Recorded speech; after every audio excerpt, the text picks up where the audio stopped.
If you look at the 10 hottest years ever measured, they've all occurred in the last 14 years. And the hottest of all was 2005. Okay, folks, we've had another heat wave, and as you can imagine, there's been streams of people demanding that fossil fuels remain in the ground and that the world, as we know it, is about to end, and that we're all terrible, selfish people, and we're all heading to hell in a handbasket. So I just want to take the time to reflect on the whole thing, from the virtue signaling to the complete lack of skin in the game to a little bit of the science, just to check in, just to see, is it actually happening the way we thought it was happening? Is it? First of all, the part that I found most infuriating are people that go onto Twitter or any form of social media and decry the situation as this awful, existential, fearful, dangerous moment in history. And I found myself replying to tweets way more than I would typically do, because the thing that frustrates me the most about this type of moral grandstanding is that nobody has skin in the game when it comes to the climate stuff. What do I mean by that? Well, on the one hand, you've got people saying, oh my God, we're literally burning the earth. It's terrible. We can't have any air conditioning systems. You're all awful. The world is ending. Climate change is real. It's terrible, terrible, terrible. But if people actually believe this, if people actually believe that the world is about to end because of climate change, how many people out there are actually changing what they do day to day? How many people are refusing to drive cars, refusing to use plastics, refusing to use pharmaceuticals, refusing to use electronics?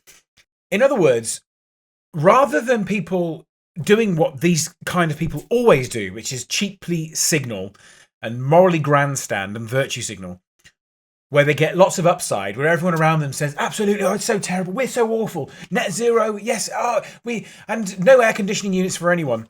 Rather than getting all the upside of the social validation that those opinions and this is the thing with the modern world, is all people have to do is they just have to say the right things now. Nobody actually has to do anything. There's no action.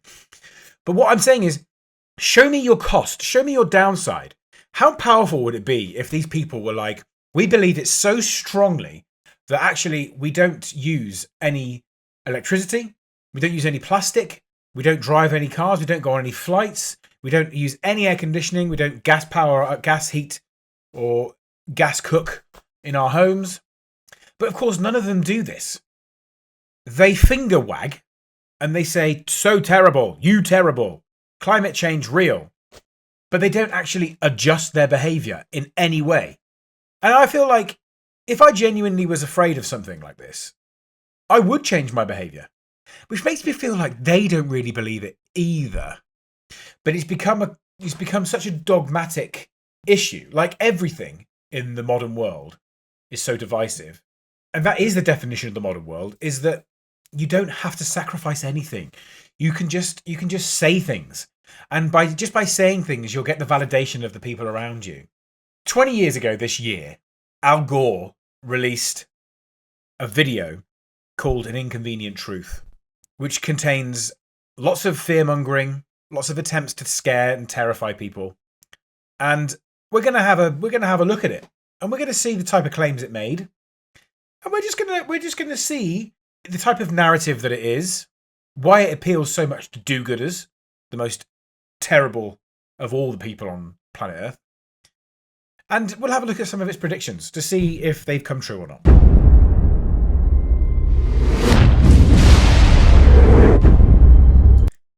Even that so far, we've actually already got an insight there into the little tricks that they're going to use to get the audience's buy-in. At Sundance, actually, that very highbrow film festival, actually, it got 3 standing ovations. And that line there, what was that line? What did that say? It will shake you to your core. Meaning, it's so serious. It's so shocking. The revelation is that compelling that you'll have no choice. You have to believe it. You have to believe it. Are you going to be one of those non-believers? Are you going to be a denier?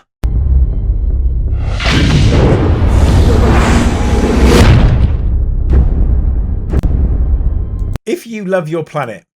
Okay, well, yeah, I do. I love my planet. I love it. I mean, I'm looking out my window right now, and I can see the trees. And when I've been going on my morning bike rides recently, I've seen badgers, and I've seen little muntjacs. They're like little deers. And yeah, I love the planet. I love the planet. Yeah. My children. I've got a child. Yeah, I've got a daughter. I love her to bits. Absolutely. She's my work. She's my everything. I love her to bits. Why? You have to see this film. Well, I do love my planet, and I do love my kid. So I guess if I don't see this film, I obviously don't love my planet, and I don't love my kid. The emotional blackmail is borderline psychological abuse, and we see this with other movements. Think of the movement where they say that people will unalive themselves if you don't affirm their gender. Yes, emotionally blackmailed into compelling you to a certain belief, because if you don't, they will kill themselves, and that will be your fault. If you look at the 10 hottest years ever measured, they've all occurred in the last 14 years. And the hottest of all was 2005. Right, let's take a look at that, shall we? During human existence, has there ever been a hotter period than now, and a hotter year prior to 2005? Yes, earlier in human existence, and even within the last 125,000 years, there were interglacial periods that were slightly warmer than today. So essentially, 115 to 130,000 years ago, the Earth was a few degrees Celsius warmer than it is today. Beyond humanity, if we go back to the Earth's deep geological history, the planet has been significantly hotter. Around 50 million years ago, average temperatures were up to 14 degrees warmer than pre-industrial levels. Yeah, I think it's kind of, I do actually believe it's slightly cheating to go before human existence. Because could we live in a world that was 14 degrees higher? I want to know that. Could we?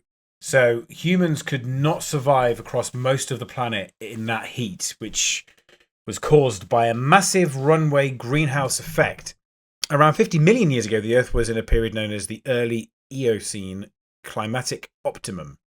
During this time, global average temperatures were indeed roughly 9 degrees to 14 degrees warmer than pre-industrial levels. Why it was so hot? A greenhouse world. The extreme heat 50 million years ago was not caused by the sun getting hotter, but by a massive accumulation of greenhouse gases in the atmosphere. Bloody hell, that was before humans were even pumping it into the atmosphere. Jesus! Unassisted humans could not survive over most of the planet. Wow. Okay, so that's 50 million years ago, and all this stuff happened without people having air conditioning units. Let's go back to the big scary video. By far the most terrifying film you will ever see. Jesus. This is Patagonia 75 years ago and the same glacier today. This is Mount Kilimanjaro 30 years ago and last year. What? Does Mount Kilimanjaro have snow? Yes, Mount Kilimanjaro has snow and glaciers at its summit. Even though it's located at the equator, the phenomenon is possible due to the mountain's extreme elevation of nearly 6,000 meters. However, the famous snows of Kilimanjaro are shrinking due to climate change and changing weather patterns. The mountain has lost nearly 80% of its ice cap over the last century. Yeah, okay. Has there ever been a time in history, in Earth history, where the mountain's snow has melted and returned due to factors that do not include the theory of climate change? What? No, according to geological records, the permanent ice and glaciers on Mount Kilimanjaro have never completely melted and returned since they first formed. Ice core samples drilled from the summit glaciers reveal a continuous uninterrupted climate archive spanning roughly 11,700 years. Hang on. No, not 11,700 years. 4.5 billion years. Oh, it's only 1 million to 1.5 million years old. During Mount Kilimanjaro's 1 million year existence, the mountain absolutely experienced periods where its snow and ice completely disappeared and returned due to natural planetary cycles. Okay, the Milankovitch cycles. These are completely natural, predictable shifts in the Earth's orbit, axial tilt, and wobble that occur over tens of thousands of years. They alter how much solar radiation hits different parts of the planet. Fine. Wicked. Yeah, this is sneaky. The 11,700 year ice core record previously mentioned only captures the current continuous layer of ice that has formed after the last major ice age ended. Okay, what about in the period of human existence? During the period of human existence, Mount Kilimanjaro's snow and ice completely vanished and returned multiple times. Why do they do this? Why do they invent? Why do they, if they focus on the period of time of human civilization, which in itself is, like, people say it's 10,000 years, but it could be longer than that. But even still, they talk about the idea of like human history is only 10,000 years, and the Earth's history is only 10,000 years. It's like biblical. Within the decade, there will be no more snows of Kilimanjaro. This is really not Hold on a minute. In 2005, Al Gore said, within a decade, there will be no more snow or ice. Did he say snow or ice? Did that happen? No, that prediction did not come true. Mount Kilimanjaro still has a visible ice cap and receives seasonal fresh snowfall.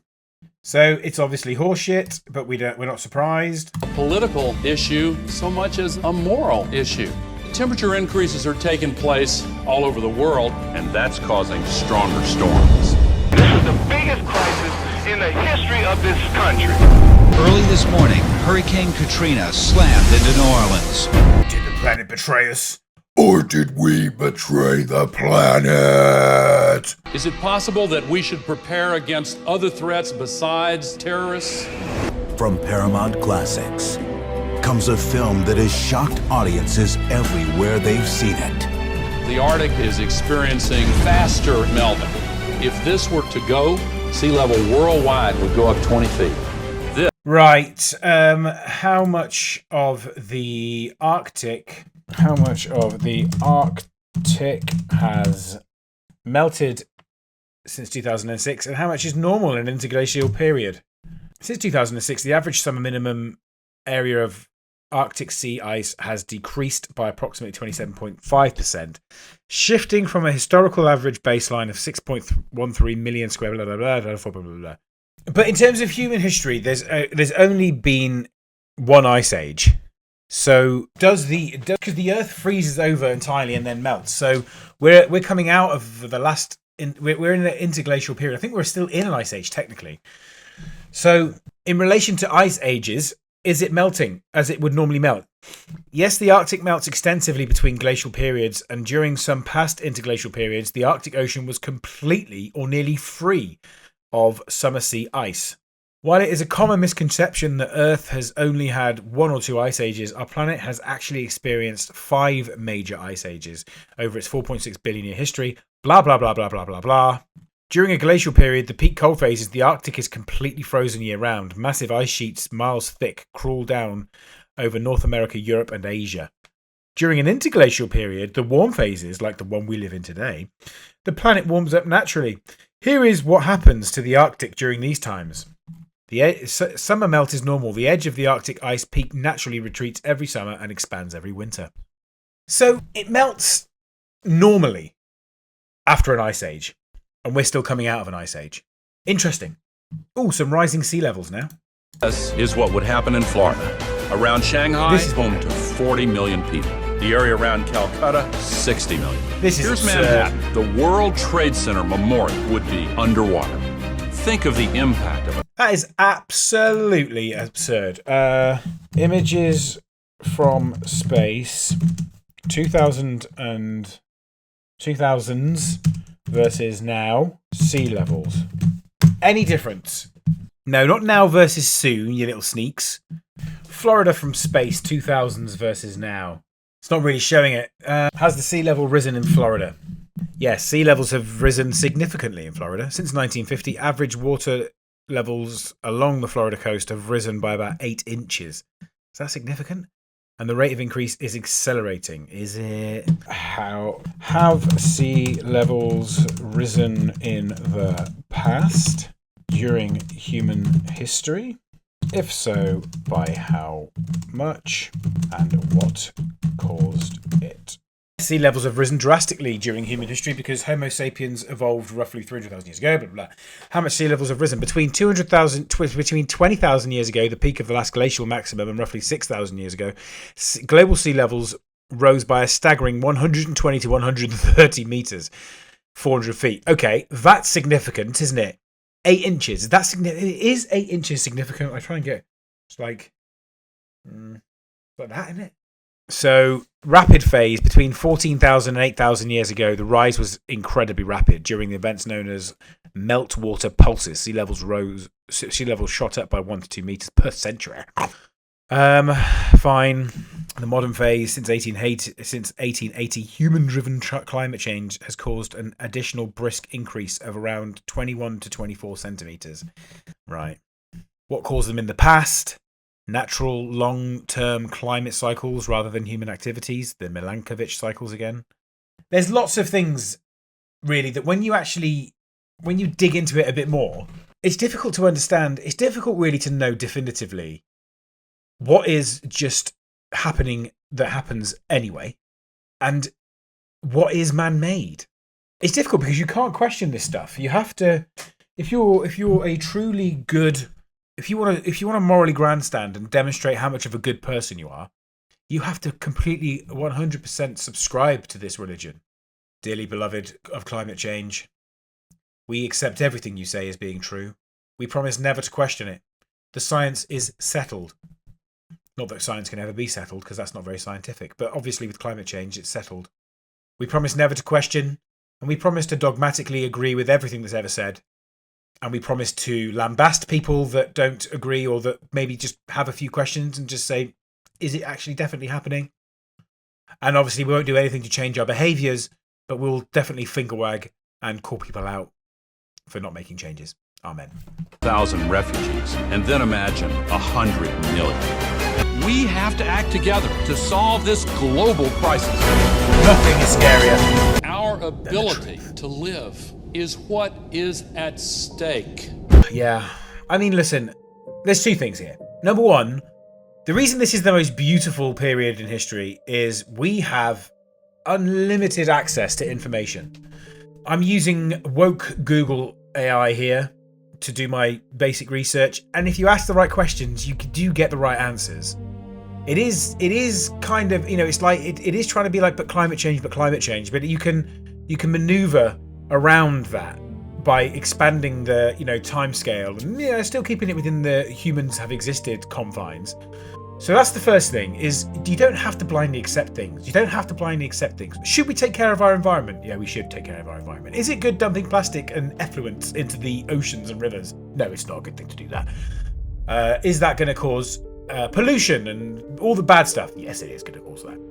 Is it unequivocal, beyond reasonable doubt, complete 100% fact that climate change is real and happening? See if you can demonstrate thinking for yourself. The second thing, and this is by far the most irritating, is the do-gooders. The do-gooders, finger waggers that want to demonstrate to the world that they believe this and that they are horrified and outraged and that anyone that disagrees is stupid. But what do they change about their behaviour? How do they alter their behaviour? Have they got skin in the game? Do they forgo plastics, electronics, cars, pharmaceuticals, or do they make no adjustments whatsoever to their life and still expect and demand? Or do they make no adjustments whatsoever to their life but still want to cash in on all the validation and the social hierarchy? I think we know, don't we? I think we know. It's just another thing for the people on that side of the debate to demonstrate how good of a person they are, and that they daren't question the dogma, and that they're very good and they subscribe to it. Don't be afraid to question, folks. Don't be afraid to question. Now, this probably gets shadow banned, so it'd be good if you did subscribe, but you're probably never going to see it because I'd imagine it's going to get banned.